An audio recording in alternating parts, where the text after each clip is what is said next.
कादम्बरी ने खरीदा पुष्पा का घर, फूट गया सनाया का गुस्सा कादम्बरी के ऊपर। जी हाँ, इस वक्त तक जैसा कि हम सभी को पता है कि कादम्बरी ने यहाँ पर पुष्पा के घर को खरीद लिया है। अब जैसे ही इस बारे में सनाया को पता चलता है तो सनाया का गुस्सा 7वें आसमान तक पहुंच जाता है। तो इसी के बाद सनाया यहाँ पर कादम्बरी के साथ कुछ ऐसा करती है जिसे जानकर आपके भी होश उड़ जाएंगे। तो आखिर ये पूरी कहानी क्या है, आइए जानते हैं आज की इस वीडियो में। कहानी की शुरुआत में हम देखते हैं कि किस तरीके से पुष्पा के घर की नीलामी के लिए सभी लोग बापुद्रा चोल में आ जाते हैं। इस वक्त तक पुष्पा और सभी लोग काफी इमोशनल हो चुके थे। अगर यहाँ पर बैंक वालों को जितनी रकम चाहिए उतनी ही रकम में कोई पुष्पा का घर खरीद लेता है तो पुष्पा अपने घर से बेघर हो जाएगी। खैर तभी हम देखते हैं कि पुष्पा के घर की नीलामी स्टार्ट हो जाती है। अब यहाँ पर कोई पुष्पा के घर के 60 लाख लगा रहा था, कोई 70, कोई 85 तो कोई 80। इस वक्त तक हम यहाँ भी देखते हैं कि सभी चोल वाले मिलकर पुष्पा के घर की बोली भी लगाते हैं ताकि वह पुष्पा के घर को बचा ले। लेकिन तभी हम देखते हैं कि वहाँ पर एक शख्स जो कि पुष्पा के घर के सीधे 90 लाख ही बोली लगाता है। 90 लाख रुपए इतने थे जितने बैंक वाले को चाहिए थे और उसके आगे पुष्पा के घर की कोई बोली ही नहीं लगा रहा था। यहाँ पर वह व्यक्ति सिर्फ पुष्पा का घर नहीं, साथ ही यहाँ पर दिलीप के घर के भी बोली लगाता है, वो भी 90 लाख। यहाँ पर बैंक वाले वह दोनों ही घर उस शख्स के नाम करने ही वाले थे। लेकिन तभी वहाँ पर शख्स कहता है कि यह घर मैंने नहीं खरीदा, मैंने तो सिर्फ बोली लगाई है, असली मालिक तो अब आ रहे हैं। वह असली मालिक और कोई नहीं बल्कि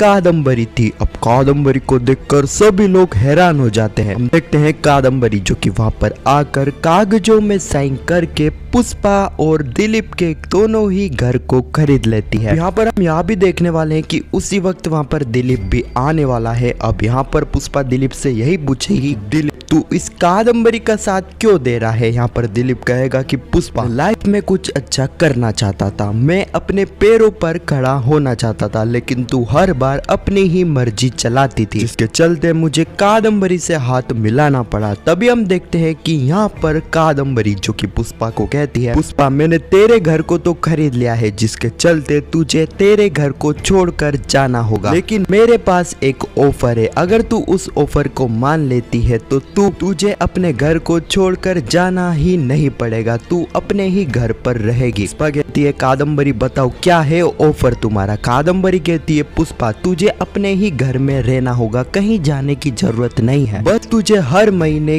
किराया देना होगा घर का। पुष्पा कुछ कहती लेकिन तभी हम देखते हैं कि इस वक्त तक यहाँ पर सना सीधे ही कादम्बरी के ऊपर गुस्सा हो जाती है और उससे कहती है मैं कोई भी मतलब नहीं है तुम्हारे इस ऑफर से, तुम्हें क्या लगा तुम अपनी मर्जी चलाते रहोगी, कुछ भी कहोगी और हम तुम्हारी बात सुनेंगे? ऐसा नहीं है, हम तेरी बात नहीं सुनने वाले हैं। इस वक्त तक यहाँ पर सनाया कादम्बरी के ऊपर काफी गुस्सा हो चुकी थी, जिसके चलते हम देखते हैं कि यहाँ पर चिराग सनाया को रोकता है, लेकिन तब भी सनाया नहीं रुकती है। इसके लिए सनाया को सीधे ही चिराग वहां से ले जाता है। हाँ, तो अब यहाँ पर कादम्बरी ने पुष्पा के सामने ऑफर तो रख लिया है। अब मेरे हिसाब से यहाँ पर पुष्पा कादम्बरी के ऑफर को नहीं मानेगी। रही बात सनाया की, जैसा कि यहाँ पर सनाया काफी ही ज्यादा गुस्सा कादम्बरी के ऊपर हो चुकी थी। यह देखकर तो एक पल के लिए कादम्बरी भी हैरान हो चुकी थी। मैं यहाँ पर यही चीज कहूंगा जो कि मैं आपको पिछली वीडियो में भी बताते आ रहा हूँ। यहाँ पर सनाया ही का कुछ ऐसा करने वाली है जिसके चलते